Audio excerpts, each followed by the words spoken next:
everyone, welcome back to my channel. If you have been following along with this series, you are in the exciting right today as we dive deeper into the world of data science. This is the 11th video in our series and we have covered a lot of ground so far. In today's video, we will be focusing on logical regression modeling.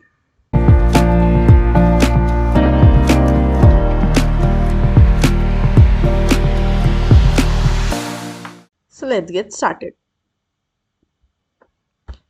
Let's start with understanding logical regression, a statistical method used for binary classification problem where the outcome is either 0 or 1, such as predicting whether an email is a spam or not, or whether the customer will buy a product or not.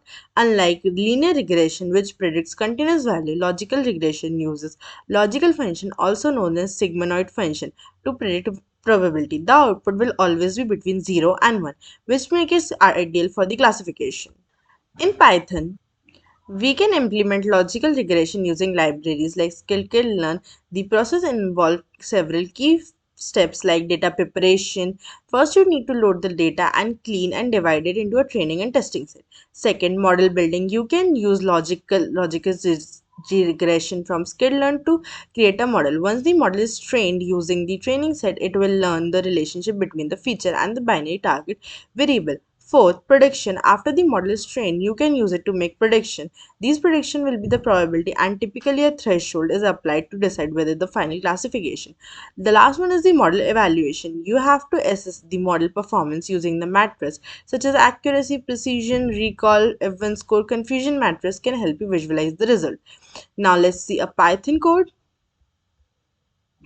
We will start by using a dataset that has binary outcome. For simplicity, we will use a built-in Irish dataset and create a binary classification by distinguishing between one species of iris flower versus other. So here we load the Irish dataset and create a binary classification target by distinguishing Sonata from the other species. Then we split the data into training and testing set. Next one is the training the logical regression model. Now we will fit a logical regression model to our training data using Logistic regression from the skitlearn. We initialize the logical regression model and train it on the training data. Afterwards, we make the prediction and evaluate the model using accuracy and a confused matrix, which help us understand the true positive and false negative, and true negative and the false positive. Let's run the code. So the next one is the Gaussian regression.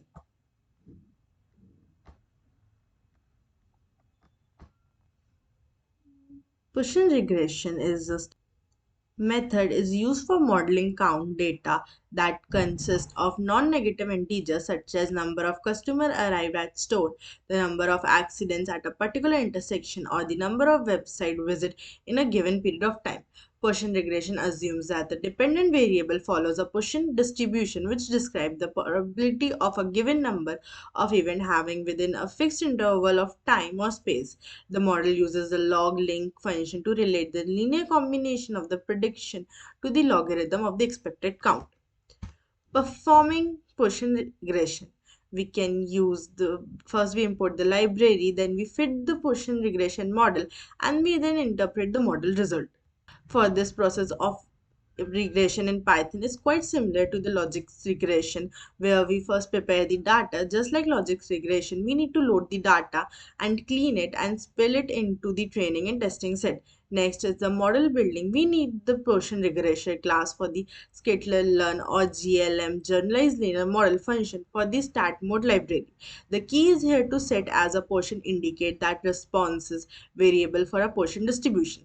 Third one is the prediction.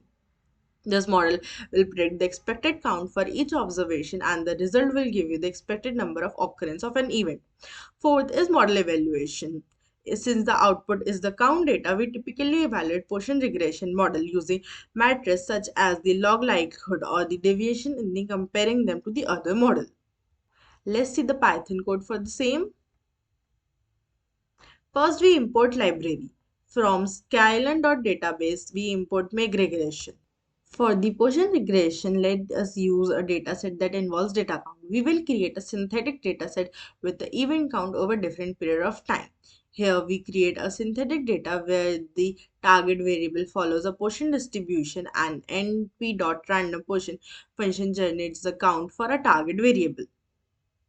So in this first we created a synthetic data set of x equal to 10 and y equal to 100, and then we add a constant with the constant feature to intercept, and then we split the data into x train for training, x test for testing, y train for train, and y test for testing.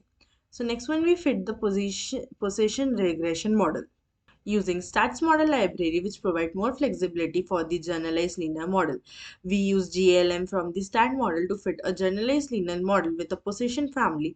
After fitting the model, we print the summary to check the coefficient, p-value and other statics. Then we make the prediction to test the test. The summary output will show us the coefficient which will tell us how each predictor affect the log of the expected count. For example, a positive coefficient means that an increase in the predictor leads to high value count. So that's the wrap for today's video. I hope you found this video helpful. Thank you for watching and see you in the next video. Until then, bye.